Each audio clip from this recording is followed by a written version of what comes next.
Hello दोस्तों, आज की लेक्सियन स्वाय की वीडियो में हम तुमको वेलकम करते हैं। आज की वीडियो में हम तुमको अल्फ़ाबेट सिखाएंगे, क्योंकि हम जब भी वीडियो बनाते हैं हम तुमको बताते हैं कि डी टी की आवाज़ निकालता है, आर गी की आवाज़ निकालता है, वी एफ की आवाज़ निकालता है।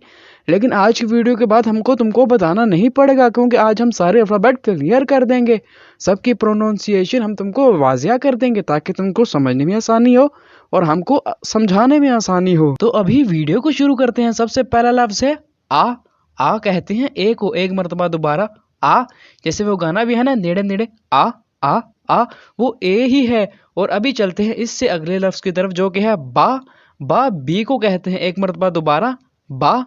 और अगला लफ्ज है से कहते हैं सी को एक मरतबा दोबारा से। और इससे अगला लफ्ज है ते, जो कि डी है, दोबारा एक मरतबा ते डी को कहते हैं।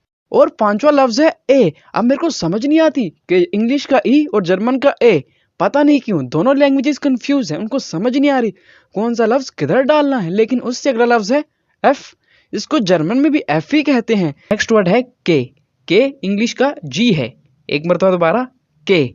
लेकिन इससे अगला लफ्ज है हा कहते हैं एच को, एक मरतबा दोबारा कहिएगा हा। और हम हंसते भी तो ऐसे ही हैं, हा, इसमें हा एच होता है। और जो इससे अगला लफ्ज है वो हम अपनी हर वीडियो में इस्तेमाल कर सकें, वो है इश मतलब आई, मतलब मैं, इश। खैर इस इश से काफी लोगों को मसला होता है, खासतौर पर बच्चों को। उनको तो असल में वॉशरूम आ जाता है, अगर आया हो तब भी, और अगर ना आया हो तब भी आ ही जाता है। और इससे अगला लफ्ज है युट कहते हैं जे को, एक मरतबा दोबारा युट। और इससे अगला लफ्ज है का के को कहते हैं एक मरतबा दोबारा का।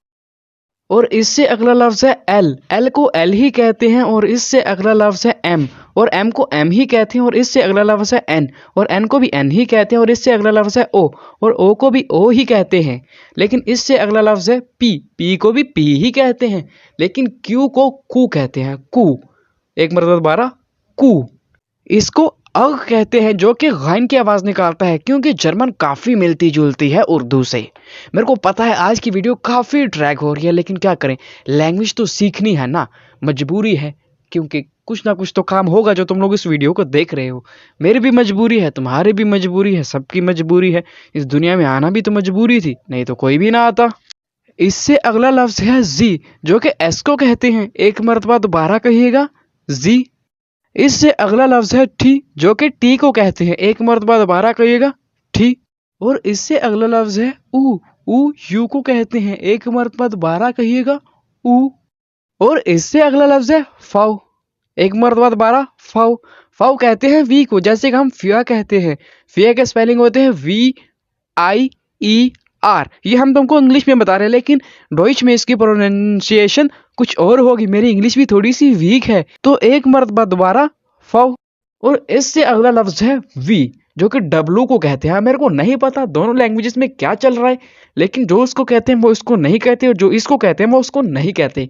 सीधी सी बात है, हमको पागल बनाया जा रहा है। हमको दोनों लैंग्वेज सिखाई जा रही हैं ताकि उनको पता लगे दोनों लैंग्वेजेस डिफरेंट है, लेकिन बहुत मामूली सा फर्क है। अगर तुमको इंग्लिश आती है तो तुम्हारी सिर्फ और सिर्फ 110% मेहनत चाहिए जर्मन सीखने के लिए। और अगर तुम्हें जर्मन आती है तो तुम इंग्लिश सीख ही नहीं सकते, क्योंकि जर्मन में इंग्लिश चलती ही नहीं, उन लोगों को इंग्लिश की जरूरत ही नहीं।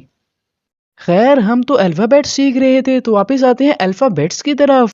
और अगला लफ्ज है इक्स कहते हैं एक्स को, एक मरतबा दोबारा इक्स। और इससे अगला लफ्ज है एप्सिलॉन कहते हैं वाई को, एक मरतबा दोबारा कहिएगा एप्सिलॉन। और इससे अगला अल्फाबेट है जेड को इंग्लिश में भी जेड ही कहते हैं और जर्मन में भी जेड ही कहते हैं। लेकिन इंग्लिश जेड पे खत्म हो जाती है, लेकिन जर्मन जेड पे खत्म नहीं होती। बिल्कुल ठीक कहा मैंने और तुमने। और इससे अगला लफ्ज है ए। ऐसा लगता है हम चावे हो चुके, हम कर रहे हैं ए। इसके ऊपर दो नुक्ते हैं ए के, तो उसको हम कहेंगे ए। और इससे अगला लफ्ज है ऊ, यानी ओ के ऊपर दो नुक्ते आ जाए तो हम उसको कहेंगे ऊ, एक मरतबा दोबारा ऊ। और अगर यू के ऊपर दो नुक्ते आ जाए तो हम कहेंगे